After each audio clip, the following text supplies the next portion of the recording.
Hello everyone. इससे पहले हमने 60 टर्म्स कंप्लीट कर ली थी। अब हम आगे की जो टर्म्स हैं उनको शुरू करते हैं। 61 नंबर पे टर्म है एपिथैलेमियन। एपिथैलेमियन क्या होता है कि ये एक मैरिज सॉन्ग होता है जो मैरिज के दिन गाया जाता है, मैरिज के ऑनर में होता है। तो सबसे फेमस जो लिटरेचर में है वो है एडमंड स्पेंसर का एपिथैलेमियन। एपिथैलेमियन एडमंड स्पेंसर ने अपनी ब्राइड एलिजाबेथ बॉयल के लिए लिखा था उनके वेडिंग डे पे 1594 में। एक होता है प्रोथैलेमियन। प्रोथैलेमियन होता है जो मैरिज के बाद लिखा जाता है या गाया जाता है, ये सॉन्ग ही होता है ये। एपिथैलेमियन मैरिज से पहले या उस दिन, और प्रोथैलेमियन मैरिज के बाद होता है। नेक्स्ट है एपिथेट। एपिथेट ये होता है जैसे किसी के नाम के आगे लगता है ना, आप समझ लो अब्दुल कलाम है, जैसे अब्दुल कलाम के आगे हम मिसाइल मैन लगा देते हैं। और महात्मा गांधी के आगे the father of nation, the father of nation है, ये एक तरह से एपिथेट है। द मिसाइल मैन ये एक तरह से एपिथेट है। तो ये एक लिटरेरी डिवाइस है जो डिस्क्राइब करती है एक पर्सन को या एक प्लेस को, ऑब्जेक्ट को इन अ डिस्क्रिप्टिव वर्ड में या डिस्क्रिप्टिव फ्रेज में। तो इसका फेमस एग्जांपल जो है वो होमर होमर जिसने बहुत ही एपिक पोएम्स लिखी थी एंशिएंट ग्रीक टाइम में, इलियाड और ओडेसी लिखी थी, उसमें इन्होंने यूज़ किया था, जो सी था उसको बोला था द वाइन डार्क सी। और जो गोडेस थी, जो देवी थी, एथेना उनका नाम था, तो उनके आगे एपिथेट क्या लगाया गया था, गोडेस ऑफ विजडम। नेक्स्ट है एग्जिस्टेंशियलिज्म। ये इसके नाम से ही पता चलता है, exist, why we are existing in the world. तो ये एक मोमेंट था जो शुरू तो हो गया था मिड मिड 19th में, पर मिड 20th में ये अपनी पीक पे पहुंच गया था। सैमुअल बेकेट का वर्क आपने अगर पढ़ा है तो वेटिंग फॉर गॉडेट, वो बहुत ही अच्छा वर्क है जिसमें इसी थीम को दिखाया गया है, इसी फिलोसफी को दिखाया गया है। It is based on the view that human define their own meaning in the life, कि हम क्यों एग्जिस्ट करते हैं, हमारी फ्रीडम, हमारी चॉइस, उसी के बेस पे ये होता है। और इसके ऑथर कौन कौन से हैं, Franz Kafka, Fyodor Dostoevsky, Samuel Beckett, Albert कैमस, ये इस फिलोसफी के राइटर हैं। नेक्स्ट है एक्सपेट्रियोटिज्म।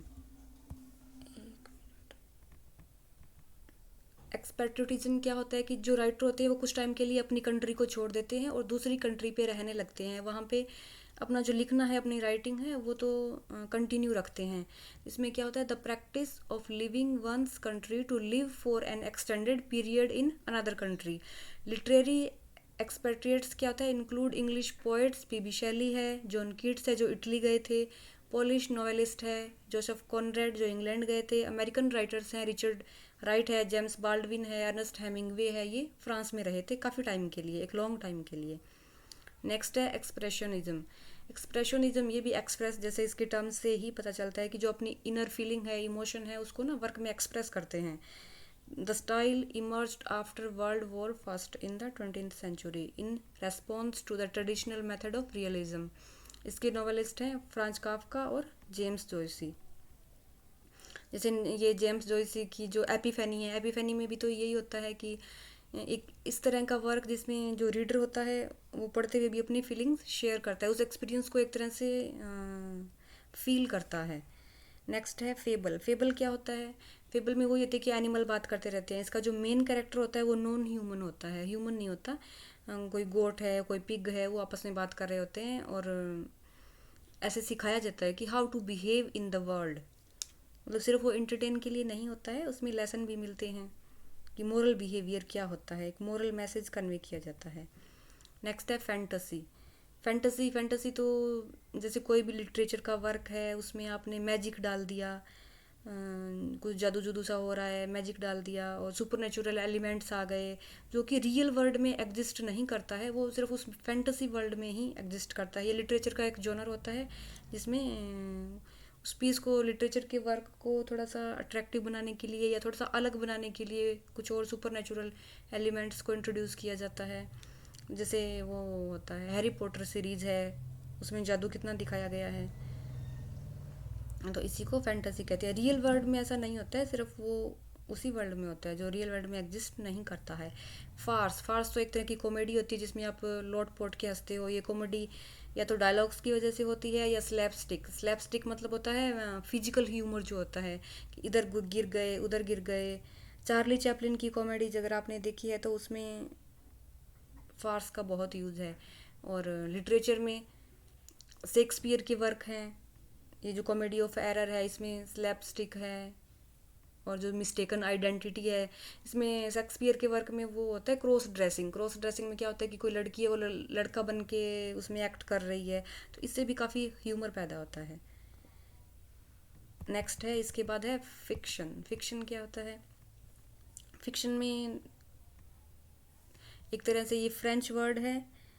फिक्शन में नहीं नहीं सॉरी, फिक्शन में ये होता है कि इसमें इमेजिनेशन, कोई भी राइटर है उसकी इमेजिनेशन को रियल में नहीं होता है, वो इमेजिनेशन ही होती है, उसका इन्वेंशन होता है। जो क्रिएटिव वर्क होता है, the term is generally used regarding creative works written in prose और ordinary language which don't allow a meter as in poetry. जैसे पोइट्री में मीटर होता है, ऐसा नहीं होता है, ये नॉर्मल प्रोज में लिखा जाता है। इमेजिनेशन होती है, जैसे कोई स्टोरी है, नोवेल है, ये सब नोवेल सारे ही फिक्शन में आते हैं। नॉन फिक्शन क्या होता है? नॉन फिक्शन में इमेजिनेशन नहीं होती है, उसमें रियल इवेंट्स होते हैं, कोई किसी भी लोगों के बारे में, कोई इवेंट के बारे में कोई स्टोरी होती, वो रियल होती है, एक्चुअल में वो उस वैसा घटित हुआ हुआ होता है। और फिक्शन में तो पूरा पूरा इमेजिनेशन होता है, रियलिटी से उसका कोई लेना देना नहीं होता है। बहुत एग्जांपल है फिक्शन के, तो मैंने ये एक लिख दिया है, टोनी मॉरिसन का जो बिलव्ड है 1987 में आया था। नेक्स्ट है फिगरेटिव लैंग्वेज। फिगरेटिव लैंग्वेज आप यही समझ लो कि ऑर्नामेंटेड लैंग्वेज। कोई भी लिटरेचर का पीस है उसको बहुत इम्पैक्टफुल बनाने के लिए, इफ़ेक्टिव बनाने के लिए उसमें ये मेटाफर यूज़ कर दिया। मेटाफर मतलब फार फैच्ड कंपैरिजन जो होता है, सिमिली यूज़ कर दी, इसी से उसको थोड़ा सा अट्रैक्टिव बनाया जाता है ताकि रीडर को पढ़ने में थोड़ा सा ज़्यादा अच्छा लगे। नेक्स्ट है foil. Foil in a simple way, foil क्या होता है कि जैसे अच्छाई क्या है उसको समझने के लिए हमें ये पता होना चाहिए कि बुराई क्या होती है। एक कंपैरेटिवली कैरेक्टर होता है उसमें, जो प्रोटैगनिस्ट होता है, वैसे ही एक विलन बना दिया जाता है। तो विलन में जो बुराइयाँ होगी, विलन में बुराइयाँ होगी, और जो प्रोटैगनिस्ट होगा, जो हीरो होगा, उसमें अच्छाई होगी। तो उससे हमें उसकी क्वालिटीज़ का पता चलेगा। जैसे वो उसमें स्ट्रेंथ होगी, दूसरा वीक होगा, तो स्ट्रेंथ और वीकनेस का हमें पता चलेगा कि ये इसकी क्वालिटी है, ये स्ट्रेंथ है। अगर वीकनेस ही नहीं होगी तो स्ट्रेंथ का कैसे पता चलेगा? तो इसी को फॉइल कहते हैं। नेक्स्ट है फोकलोर। फोकलोर और फोकटेल ऑलमोस्ट सेम ही होते हैं, इनमें ज़्यादा डिफरेंस नहीं होता है। फोकलोर भी ओरल ट्रेडिशन होता है, इनका कोई राइटर नहीं होता है, बस ये जैसे आपके दादाजी ने आपके पापा को बता दी, उन्होंने आपको बता दी, आप अपने बच्चों को बताओगे, बस ये माउथ पीस ही होते हैं एक तरह से। जैसे ओरल टू ओरल ट्रांसफ़र होता है, ओरली लिखा हुआ नहीं होता है, कोई भी ऑथर नहीं होता इनका। और ये बस कल्चर में ही पैदा होती है, उसी में आगे कैरी होती रहती है कॉन्स्टेंट रीटेलिंग से। जेम्स फ्रेजर हैं, उनका एक वर्क है द गोल्डन बो, उसमें बहुत सारी फोकलोर का रिकॉर्ड है। फोक टेल, फोक टेल क्या होती है? ये भी सेम वही होती है, लोगों ने एक आगे से आगे generation to generation pass out की हुई होती है। लेकिन इसमें क्या होता है, जो सब्जेक्ट होता है वो इलेबोरेट होता है। इसमें वो बीस्ट आ जाएंगे, घोस्ट आ जाएंगे, एंजल्स आ जाएंगी, फेरी टेल्स आ जाएंगी, इस तरह से इसका थोड़ा सा सब्जेक्ट इलेबोरेट होता है। और फोकलोर में सब्जेक्ट में बस मिथ होती है या फिर लेजेंड्स होते हैं, हेरोइक लेजेंड्स। और फुट, फुट बहुत ही इंपॉर्टेंट है, चाहे आप कोई भी कंपटीशन की तैयारी कर रहे हो, ये समझना बहुत ही ज़रूरी है। फुट क्या होता है? ये पोइट्री का एक मेजरमेंट का तरीका होता है कि पोइट्री में कैसे उसको कैसे मेजर किया जाता है। इसमें दो सिलेबल होते हैं, स्ट्रेस्ड और अनस्ट्रेस्ड, इसी से मिलके ये फुट बनता है। फुट से मीटर बनता है। तो मीटर में ये होता है कि कितने, जैसे आयम्बिक पेंटामीटर है, तो आयम्बिक पेंटामीटर में एक अनस्ट्रेस्ड होगा, एक स्ट्रेस्ड होगा। तो आप जो स्ट्रेस सिलेबल है इसको ऐसे 1 से इंडिकेट करते हैं, और जो अनस्ट्रेस्ड है उसको क्रॉस से इंडिकेट करते हैं। जैसे आयम्बिक पेंटामीटर है, तो आयम्बिक में क्या होगा, पहले अनस्ट्रेस्ड हो गया मतलब 1 हो गया, स्ट्रेस्ड हो गया तो क्रॉस हो गया। Unstressed syllable is represented by cross, तो अनस्ट्रेस्ड को हाँ क्रॉस करेंगे और इसको स्ट्रेस करेंगे। इसी तरह से ये कॉम्बिनेशन होते हैं। जैसे इसमें ट्रॉय की है, इसमें क्या होगा, पहले स्ट्रेस्ड आएगा और स्ट्रेस्ड को हम 1 से करेंगे, अनस्ट्रेस्ड को क्रॉस से करेंगे। बस यही कॉम्बिनेशन होता है। किसी में 2 हो जाते हैं, स्ट्रेस 2 हो जाएगा, किसी में अनस्ट्रेस्ड है वो 2 हो जाएंगे। कॉम्बिनेशन से ये मीटर बनते हैं। नेक्स्ट है फोर शेडोइंग। फोर शेडोइंग क्या होता है? फोर का मतलब होता है आगे का, फ्यूचर का, और शेडो मतलब फ्यूचर का कुछ हमें शेडो मिलता है, रिफ्लेक्शन मिलता है, या इंट्यूशन जो होता है उसी को बोलते हैं फोर शेडोइंग।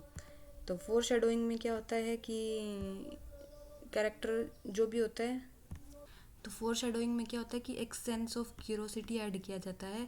जैसे एस टी कॉलरिज की पोएम है the rhyme of the ancient Mariner, इसमें जब एल्बेट्रोस को मार दिया जाता है तो लोगों को लगता है कि पता नहीं अब क्या बुरा होगा, तो इसीलिए क्रिएटिंग सस्पेंस और a feeling of unease, a sense of curiosity, इसी के लिए फोर शेडोइंग का यूज़ किया जाता है। नेक्स्ट है फॉर्मेलिज्म। फॉर्मेलिज्म का मतलब होता है कि कोई भी वर्क है हम उसकी फॉर्म पे कंसंट्रेट करेंगे, टेक्स्ट पे नहीं। स्ट्रक्चर ही इम्पोर्टेंट होता है, उसका जो टेक्स्ट है वो उसका कोई इम्पोर्टेंस नहीं होता है कि वो it means that external agents outside of the text are not taken into consideration. All the things about culture, politics, the authors intention कुछ भी मैटर नहीं करता है, सिर्फ उसका फॉर्म मैटर करता है। और ये 1910 से 1930 इनके बीच में काफ़ी फेमस हुआ था, और इसके ये राइटर्स हैं, ये सारे रशियन नेम है, Roman Jacobson, Vladimir prop, Boris, ये सब हैं। नेक्स्ट है फ्री वर्स। फ्री वर्स में क्या होता है कि जो नाम कोई मीटर होता है ना राइम होता है, जो लाइन होती है वो इतनी, पहली लाइन इतनी बड़ी होगी तो दूसरी छोटी सी हो जाएगी, तीसरी इतनी बड़ी हो जाएगी, चौथी ऐसे हो जाएगी, उसमें कुछ भी नहीं होता है, वेरी सिंपल, मतलब जो मन किया वो लिख दिया। कार्लोस विलियम की जो शॉर्ट पोइम है द रेड व्हील ब्रो, ये उसका बहुत ही अच्छा एग्जाम्पल है फ्री वर्स का। इसके बाद है जोनर। जोनर में तो ये सिंपल है कि लिटरेचर में जोनर को मेन तो 4 पार्ट होते हैं, पोइट्री, फिक्शन, नॉन फिक्शन और ड्रामा, इसके बाद इनके सब जोनर शुरू हो जाते हैं। और जोनर एक फ्रेंच वर्ड है, इसका मीनिंग है काइंड या टाइप, मतलब लिटरेचर का क्या क्या टाइप है। पोइट्री में पोइट्री आती है, फिक्शन में जो इमेजिनेशन है, इमेजिनेटिव वर्क है वो आता है, नॉन फिक्शन में रियल इवेंट्स आ जाते हैं, और ड्रामा का ओरिजिन तो ग्रीक टाइम से हुआ था, सबसे पहले ग्रीक में ड्रामा लिखे जाते थे, इसका ओरिजिन ग्रीक कल्चर से ही है। नेक्स्ट है गिल्डेड एज। गिल्डेड एज है ये उस एज को माना जाता है जो 1870 के पास अमेरिका में बहुत इंडस्ट्रियल वर्क बहुत ज़्यादा हुआ था।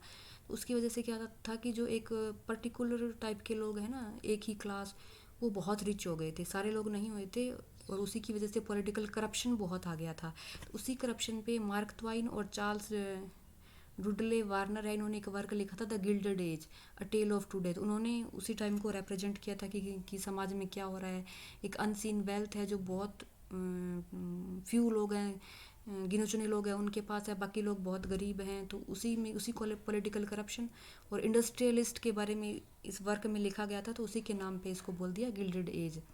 और लास्ट है गोथिक लिटरेचर। गोथिक लिटरेचर भी ये लिटरेचर का ही एक स्टाइल है राइटिंग का। इसमें क्या होता है कि ग्लूमी सेटिंग होती है, सुपरनेचुरल एलिमेंट्स होते हैं, एक्जोटिसिज्म होता है, वैम्पायर होते हैं, घोस्ट होते हैं। लिटरेचर का ही एक पार्ट है, उसको थोड़ा सा इंटरेस्टिंग बनाने के लिए इसका फर्स्ट वर्क जो है गोथिक लिटरेचर का, वो होरेस वॉलपॉल ने लिखा था, द कैसल ऑफ ओट्रेंटो, 1764 में। इसका सब टाइटल है ए गोथिक स्टोरी।